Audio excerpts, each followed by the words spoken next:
देखेंगे इंदौर की, जहां लव जिहाद और फंडिंग केस में फरार चल रहे भगौड़े कांग्रेस पार्षद अनवर कादरी डकैत ने कोर्ट में सरेंडर कर दिया है।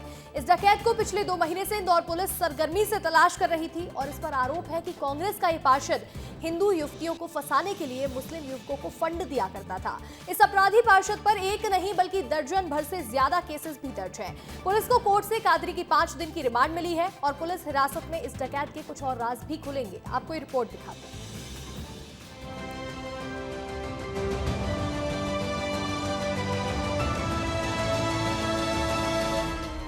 काली पैंट, सफेद शर्ट और वकीलों का नेक बैंड, जिसे बांधकर कोर्ट जाता ये कोई वकील नहीं बल्कि डकैत अनवर कादरी है। लव जिहाद और फंडिंग केस में फरार चल रहे भगौड़े कांग्रेस पार्षद अनवर कादरी ने कोर्ट में सरेंडर किया।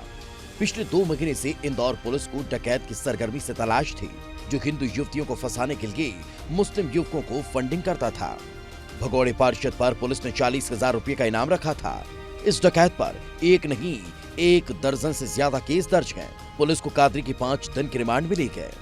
देखिए, ये पुलिस की बहुत बड़ी सफलता है, क्योंकि मैं आपको बता दूं कि इसकी गिरफ्तारी के लिए लगातार प्रयास किए जा रहे थे। इसमें लगातार इनाम भी बढ़ाया गया था और इसकी गिरफ्तारी के लिए, जिसमें शरण देने में, अगर आपने देखा होगा, दिल्ली में इसकी लड़की को भी आरोपी बनाया गया था और लगातार कई स्टेट में पुलिस दबिश दे रही थी। 2 दिन पहले ही मेरे द्वारा आपको बताया गया था 8 सितंबर के बाद फिर इसकी संपत्ति कुर्क की कार्रवाई की जाएगी। तो कहीं ना कहीं परिजनों से, रिश्तेदारों से और जहाँ जहाँ वर्किंग थी, लगातार टीमें दबिश दे रही थी। इस वजह से इस दबाव में आकर उसके द्वारा माननीय न्यायालय के समक्ष अपने आप को सरेंडर कर दिया गया है। अनवर कादरी पर इंदौर या मध्य प्रदेश की नहीं पूरे देश में लव जिहाद और धर्मांतरण का गिरोह चलाने का आरोप है, जिसका खुलासा 2 महीने पहले वाणगंगा थाना क्षेत्र में हुआ था, जब हिंदूवादी संगठनों के साथ थाने पहुंचे मौनी बाबा आश्रम क्षेत्र की 2 युवतियों ने मुस्लिम लड़कों पर लव जिहाद और धर्म परिवर्तन के आरोप लगाए थे। आरोपियों से जब पूछताछ की गई तो उन्होंने कादरी का काला चिट्ठा खोल दिया। आरोपियों ने कहा कि वार्ड 58 के कांग्रेस पार्षद अनवर कादरी ने लव जिहाद के लिए एक युवक को 2 लाख और दूसरे युवक को 1 लाख रुपए की फंडिंग की थी। साथ ही युवतियों का धर्म परिवर्तन करवाने पर और पैसे देने की बात कही थी।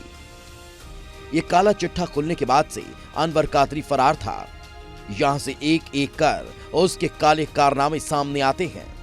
कादरी के काले सच को सुनकर आप भी चौंक जाएंगे, लेकिन उससे पहले जरा नेताओं की बयानबाजी को सुन लीजिए। इसकी प्रॉपर्टीज़ की भी जांच करना चाहिए, कहां से फंडिंग आती है इन लोगों को, उसकी भी जांच करना चाहिए। कुल मिलाकर के इन्हें तो समाप्त करना ही चाहिए। इनसे जुड़ा हुआ जो लैंड जिहाद, लव जिहाद और युवक युवतियों को नशे में धकेलने वालों का जो नेक्सस है, सबको ध्वस्त करना चाहिए। बहुत साफ और स्पष्ट है कि कई लोगों को भारतीय जनता पार्टी के नेता निशाना बनाते हैं और षड्यंत्र में फंसाकर इस तरह की स्थिति पैदा होती है। लेकिन जब न्यायालय से निर्णय आएगा तो उम्मीद है कि सब कुछ साफ होगा। अब कादरी के काले चिट्ठे को जरा जान लीजिए। कौन है अनवर कादरी? इंदौर के वार्ड नंबर 58 से कांग्रेस पार्षद। आरोप लव जिहाद में फंडिंग। एक्शन एनए से लागू किया गया। फरार घोषित हुआ था। इनाम 40,000।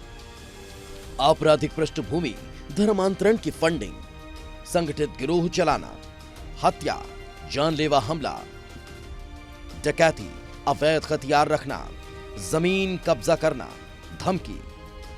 1996 में डकैती के चलते डकैत नाम से जाना जाने लगा।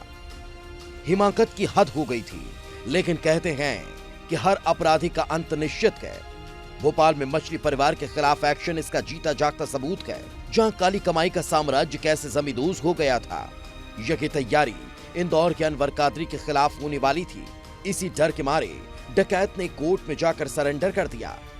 बहरहाल कादरी पुलिस रिमांड में है, जहां पूछताछ के बाद वो कई बड़े खुलासे कर सकता है। ब्यूरो रिपोर्ट, विस्तार न्यूज।